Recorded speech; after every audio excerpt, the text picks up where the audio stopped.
Así es, ya estamos con Eduardo Savio, bueno, para seguir investigando cómo vienen los casos de coronavirus, que ahora tenemos un caso en Brasil, pero recién me explicabas de que en realidad pueden haber varios casos en América Latina, solamente que no sabemos, pero ya tenemos uno declarado en Brasil. Muchas gracias por recibirnos, Eduardo.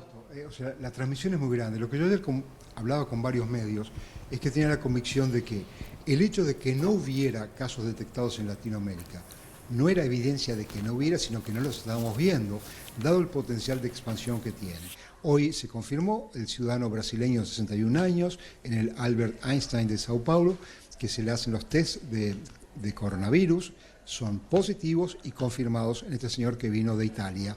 O sea que Latinoamérica ya tiene el primer caso conocido y debe tener muchos casos más en este momento en la vuelta, prontos para ser confirmados. O sea que realmente ya se extendió a todo el mundo.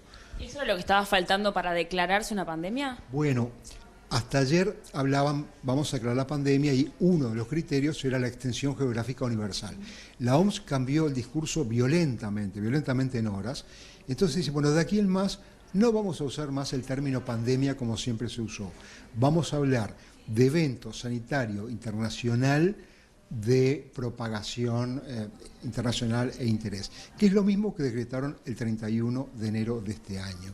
O sea que al parecer no esperemos la palabra pandemia, que era lo que nos iban a decir, porque no la van a pronunciar más por razones que desconozco.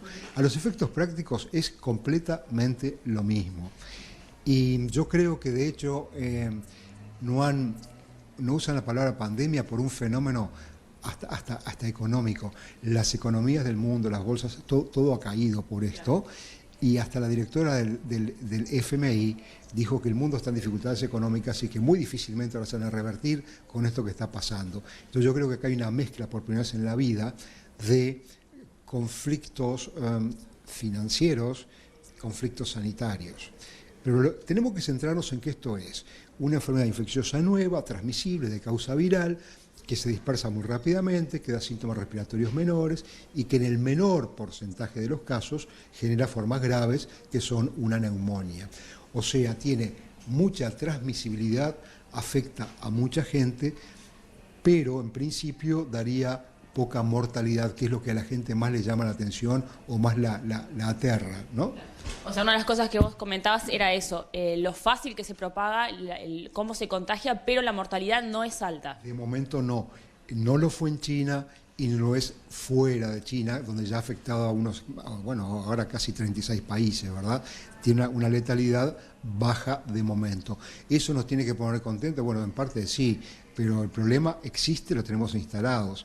Y hay países con sistemas sanitarios muy fuertes que ya dijeron, nosotros no podemos contener la dispersión.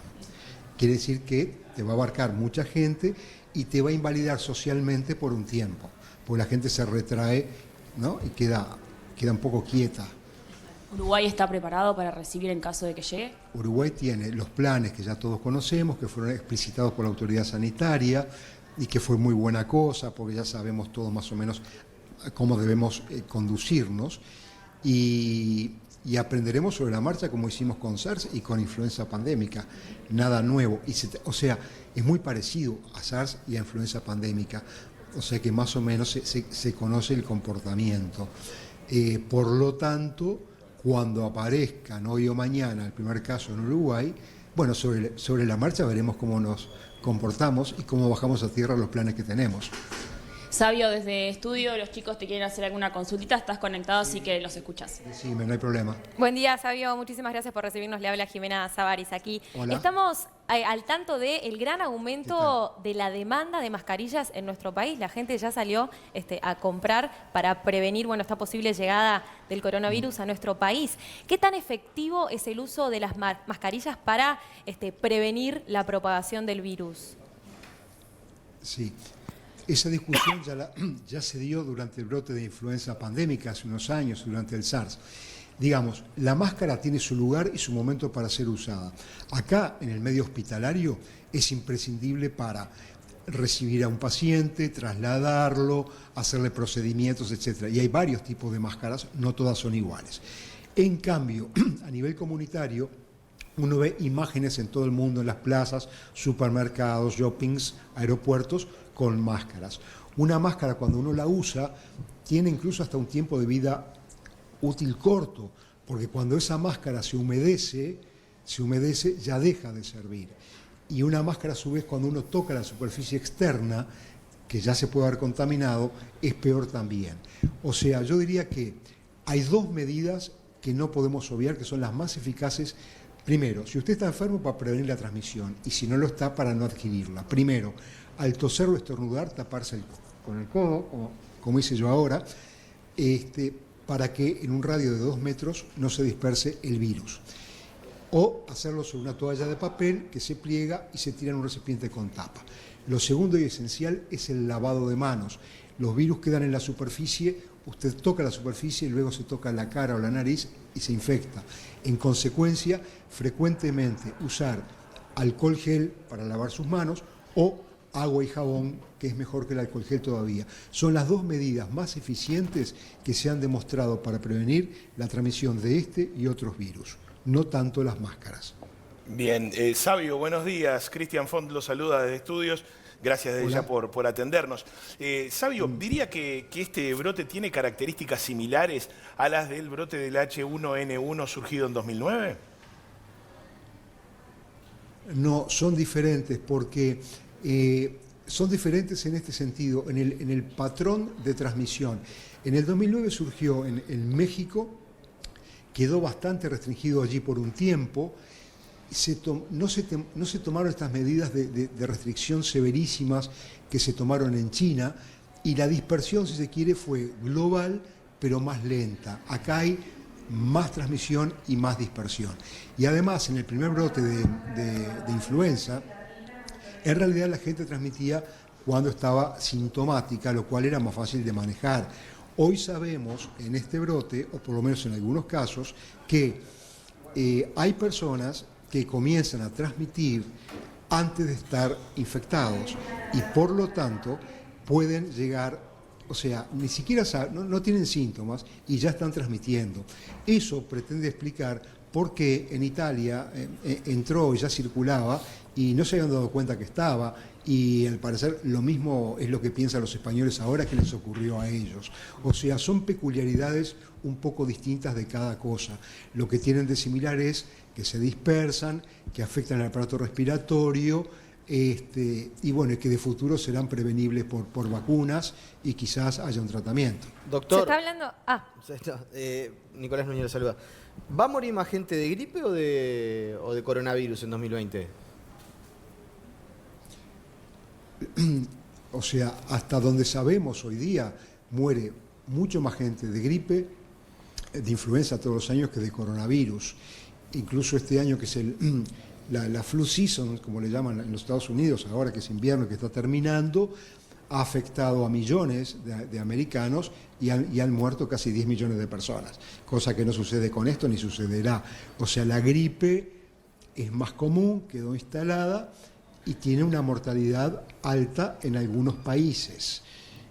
No estoy minimizando el nuevo coronavirus, simplemente digo que comparando algo que conocemos desde hace 10 años y algo que conocemos hace 2 meses, esto parecería ser menos letal que la gripe, hasta donde sabemos. Sí, nos llegó recién la noticia de que en unos meses, a finales de abril, se estará ensayando una vacuna en Estados Unidos contra el coronavirus. ¿Se puede aplicar una vacuna para prevenir la enfermedad? Sí, hay varios prototipos de vacunas que están siendo ya preparados básicamente en los Estados Unidos y fuera también. Ahora, una vacuna lleva la preparación, el uso en animales, luego los ensayos en humanos, que tienen que ser bastante cantidad de personas para demostrar inmunogenicidad, eficacia, seguridad, etcétera, etcétera. Todo eso puede llevar años. En estos casos, como en influenza pandémica, lo que se hace es un fast track, o sea, las autoridades sanitarias liberan muchos pasos para llegar a un prototipo lo antes posible. Es posible que este año tengamos una vacuna. Es posible también que quizás sea un poco tardía y nos sirva para contener este brote. Pero cuando se logre la vacuna es muy bienvenida y hay que guardarla. ¿Por qué? Porque si reaparece, se debe usar. Le pongo un ejemplo muy claro. En la primera epidemia de ébola no había vacunas y la vacuna se llegó después. El año pasado, ébola aparece en África de vuelta en un brote y el brote se controló completamente, sin ningún drama, administrando 220.000 dosis de la vacuna de ébola que había sido producida en el brote anterior. O sea, que se va a llegar a una vacuna es muy probable. Que se va a llegar cercanamente, eso ya no lo es tanto. Muy bien, adelante Leti entonces para cerrar esta charla. Siempre bienvenida con el doctor Eduardo Savio. Exactamente, muchísimas gracias, Sabio. Como última preguntita quería consultarte, en caso de que ingrese a Uruguay, ya se avecina el invierno, viene el frío, ¿puede ser que eso potencie al virus? No, eso confunde, porque te digo por qué. Como ahora no hay gripe, todo lo más que esto que el otro, tos, expectoración, sobre todo en alguien que viene de Lombardía, te llama mucho la atención. En época de gripe sería todo muy confuso, casi todo sería gripe y menos coronavirus. Pero a su vez, el SARS-2 coronavirus, que se llama al igual que todos los pandémicos, son independientes de temporadas, no tienen temporadas, afectan por igual, primavera, invierno, otoño, verano. O sea que no importa en qué época estemos porque van a actuar igual. En invierno hace más ruido y confunde, pero ahora ya está actuando. Así que en teoría sería lo mismo, no importa el clima, ni el frío, ni el calor. No importa el clima ni el frío, solamente que en plena época de influenza te confunden más. Los síntomas pues son idénticos. Bueno, muchísimas gracias, Sabio, por decirnos. Sabemos que está trabajando, pero bueno, por darnos estos minutitos para saber un poco más sobre el tema. Muchas gracias. Muy amable. Bueno, nos despedimos desde aquí con Sabio, ya con el tema bastante más claro.